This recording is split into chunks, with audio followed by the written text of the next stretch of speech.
So the Apostle Paul was absolutely certain that God was going to work everything to his benefit, even though he would go through hardship. This is 2 Corinthians 4, 15, 16, 17.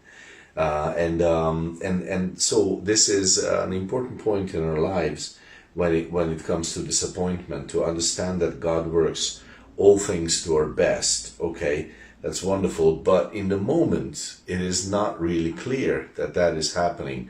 You know, it takes a week, a year, a decade, a lifetime, and then God makes it clear. Maybe only in eternity we will see.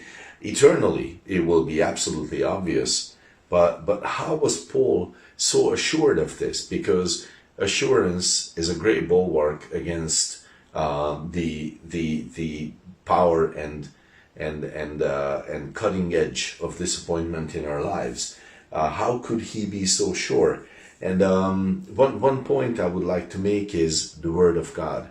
119 verse 11, I hid your word in my heart that I may not sin against you.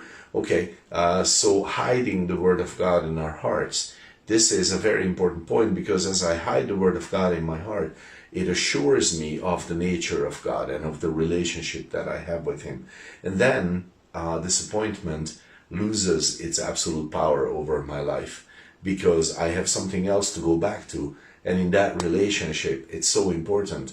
The Word of God can be that in my life. And how does that happen? Great disciple in the New Testament, Mary, a young woman, a young girl, and she's in Luke 2:19. It says, it's one of the places where the Gospels say this, but Mary kept all these things and pondered them in her heart, meaning she made her heart a locket where she would keep all the words of God about Jesus. She made it in, like, her little piggy bank, and just put the words in there, and the verses in there, and the truths in there, and the promises in there. And then she would go there and she would meditate on them. She made her heart a safe where she would keep all these things. And an amazing believer, therefore, because she could have an assurance when nothing around her was telling her that things were okay. When disappointment was right powerful in her life, then she had something to go back to. Now, many believers, I've seen this many times, many believers need to look for new things all the time, just more and more new things. And God has given them something precious, the Word of God, the truth, great teaching, and yet they have to go out and they have to look for a new teacher. They need to hear another one speak about something. They need a new doctrine. They need a new approach. Every few months, a new strategy. Every few years, they have to figure out something new. Why is it? Why can't they just take what they have received and treasure it? And one, why would they not be blessed in what they have received? And one very likely problem is that they have not learned to keep and ponder these things in their hearts. So they receive them, but they let them fall on the wayside.